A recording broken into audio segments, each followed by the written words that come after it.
constitutional issue. Dagdag pa ni Attorney Rodriguez, obligado ring dumalo sa pagdinig ang chairman ng House Committee on Appropriations na si Marikina 2nd District Representative Stella Kimbo. Paliwanag ni Rodriguez, si Kimbo ang umamin na may blanco sa BICAM report ng 2025. Alright, Reaction TV Base nagbabalik. Reaction. Napakaganda po ng mga pag-uusapan natin ngayong mga ka-reaction. Mantagin po ninyo si Stella Kimbo at si Tamba at si Saldico. Hay, malapit na po bang maghimas rehas? Napakaganda po ng pag-uusapan natin ngayon. Sisimulan na po ang oral argument patungkol po dito sa Bicameral Committee Report ng GAA 2025. Pero bago po tayo tuluyang tumungo sa ating napakagandang reaction video, ay magpasalamat muna po tayo sa ating mga ka-reaction. Ito po, patuloy po ang pagsuporta ng ating mga ka-reaction katulad po ni After Image by Fernie. Ayan po, sabi po niya, thank you ka-reaction TV, TVPH, matagal na akong galit. Ayan po mga ka-reaction, 27 minutes ago po yan. Si Andy 16-E9X ay, naku po, kada video yata naririto po ang ating ka-reaction na si Randy 16-E9X. Patuloy po ang pagpapakita niya ng suporta at galit laban po dito sa mga ano po ang tawag dito, yung mga itim ang kanilang mga layunin para sa ating bayan. Ito naman po, Kandamermer 4493. Tandaan po ninyo ito si Kandamermer 4493. Kabibigay lang po niya kanina lang. Ito po yung kanyang pangalan. Ayan po, Kandamermer. Nasaan ka? Ayan po, Kandamermer. Ano po yan? 1 day ago. Pero naririto na naman po si Kandamermer. Kahapon, nandyan po siya. Ngayon, naririto na naman. At ito po si Risa Sagunde 4732. Thank you always watching your reaction while I'm working from London. Oh my goodness, London. Maraming salamat po At ito pa na hindi lang pala isa kundi dalawa po kay Risa Sanggudea 4732. Risa Isagunde, ayan po, magkasunod po yan, nakikita po ninyo mga ka-reaction. Galit na rin po ang ating ka-reaction na si Ma'am Risa. Ayan po, at ito po si Langga 19 Vlog 68. Ayan po mga ka-reaction. Maraming salamat sa iyo, Ma'am Langga. At ito na naman po si Ma'am Delia Pineda 4190. Lagi pong present yan. Maraming salamat po. Ayan po mga ka-reaction. Si Rodelio Lasco na naman po.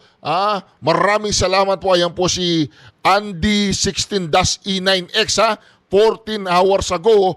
Tapos nagbigay na naman po siya 2 hours ago. Naku po, talagang galit na rin po si Sir Randy 16E9X sa nangyayari po sa ating bayan. Maraming salamat sa patuloy ninyong pagsuporta sa ating napakagandang channel. Mga ka-reaction, maraming salamat sa inyo. Ito po, tutuloy na po natin ang napakaganda nating reaction video. Ang pag-uusapan po natin dito mga ka-reaction, makukulong na ba? Makukulong na ba ang mga balahurang opisyales ng ating bayan na inilukluk natin dyan sa may kongreso na bumalahura sa ating GAA ba yun? Tawag doon, GAA? O yung ating Bicameral Committee Report. Ito po, pakinggan po natin si Senator Vic Rodriguez. Ito na po. Tuloy ang oral argument sa April 1 and the court allotted 2 more extra days because they think one day will not be enough to discuss our petition. Sa halip na isang araw lang ang pagdinig sa oral arguments sa petisyon na inihain laban sa 2025 General Appropriations Act o 2025 GAA, nagdesisyon ang Korte Suprema na gawing 3 araw na tuloy-tuloy ang oral arguments mula April 1 hanggang 3 sa Baguio City.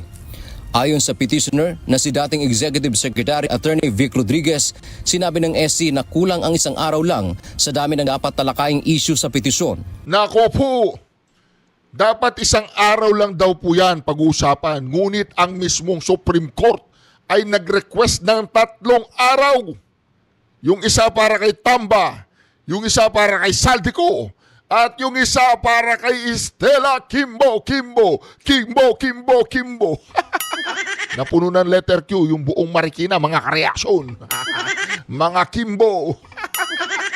Sa dami ng dapat talakayin, and perhaps because of the very difficult nature of understanding the budget process law, and as well as the entire budget itself, yung aming release na issue, 4 na issues yun na constitutional issue.